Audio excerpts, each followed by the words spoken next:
What's going on, guys? I'm going to take you guys through my workout today. And today I'm going to show you guys my 4 favorite workouts when it comes to jump training. So first I started off with some squats. As you guys just saw, I started with the bar. And I'm just warming up right now. Put on some 45s on each side. It's about 135. And just trying to get my squat form down. Get some blood flowing through my body. Notice how even when on a lighter weight, I'm still keeping all my form strict. Everything is strict. So as you guys see here, this is my working set. It's 245, so 2 plates and a 10 on each side. And notice how I got good bar placement. Took my time unracking the weight and keeping everything tight. My knees aren't caving in. My back is tight, chest is up, head up, and I'm bracing. So what bracing is taking a deep breath before going through each set. And this will really help you guys keep your core tight, keeping your back tight, keeping everything tight. So for squats, I did 3 sets of 5, and it felt pretty heavy for me today. It's my first time squatting in about 2 weeks, so I'm gonna be getting back into it. So notice how I'm also going parallel. So I'm actually going below parallel, which some people physically can't, but I really encourage you guys to really go past your limits and really lowering the weight and just getting your form down. There's no shame in lowering the weight. So yep, here was 3 sets of 5, and a couple things to keep in mind: just keep your head up, chest out, back tight, knees not caving in. Everyone thinks that if your knees go past your toes, it's a bad squat, but it's really not, guys. Sometimes it's gonna go over a little bit, and that's okay. So over here now we have a back up set with just 135, and this is just going to cool down my body for my next workout, making sure that I'm not going to be getting any injuries or anything like that. So just cooling down right now, getting some reps in the movement, and getting ready for the next workout.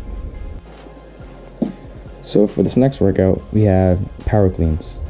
Now power cleans, I'm still fairly new to them. Not many people do them, but I think it's a really great exercise. I just started doing them. I learned from some dude that I follow on Instagram. He's really elite with it.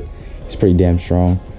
Right now I just have 25s on each side and just focusing on getting some form down and my speed. So as you can see, I'm kind of slow with the takeoff, and just some key things to remember are keeping your legs shoulder width apart, your arms are shoulder width apart, and make sure that you guys warm up your wrists before, because there's been a time when I didn't warm up and my wrists were just killing me after.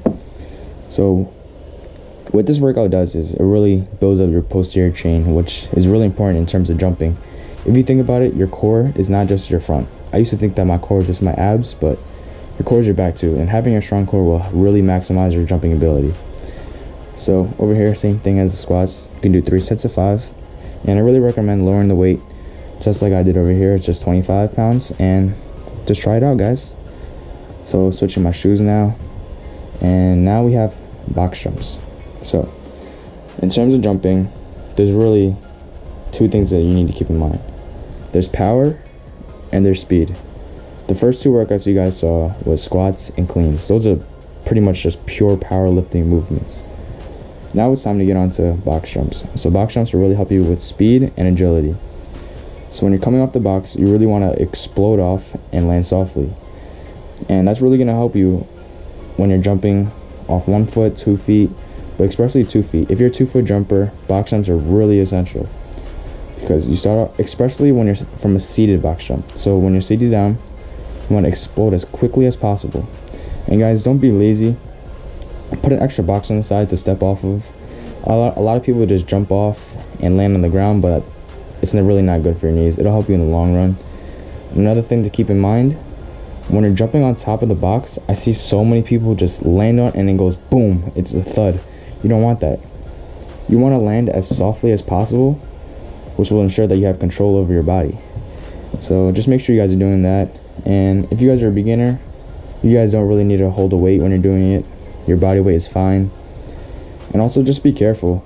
I've seen so many box jump incidents where people get injured, me myself personally, so just be aware of that. So next we're moving on to another jumping speed agility workout, and this is just, I don't even know what this workout is called. I've just done it all my life, but It's like a, it's kind of like a it's like a hip up. It really just works on your hip mobility and hip explosion, which is essential for jumping. And what you're gonna do is explode your hips and land on it in an athletic stance, and then you're gonna go straight into a broad jump over the ball. So notice how, as you see right here, I explode up. You'll see I explode up, and when I jump over the ball, I'm extending past my landing. I'm running past my landing. So what that's gonna do is really gonna just ease up on my knees and all of my joints, which will decrease the chance of injury. So one of my friends was telling me how he's been doing all this studying on jumping and everything, and he's telling me that people are all learning how to jump higher, but you also need to learn how to land too. You see so many injuries when people land the wrong way because it's all just a fast stop. When you're landing, you want to land into the flow of it. You don't want to just stop abruptly. That's how you get injured, like torn ACLs, bad ankles. So as you see again, I'm exploding up, leapfrogging over the ball, and then running past my landing.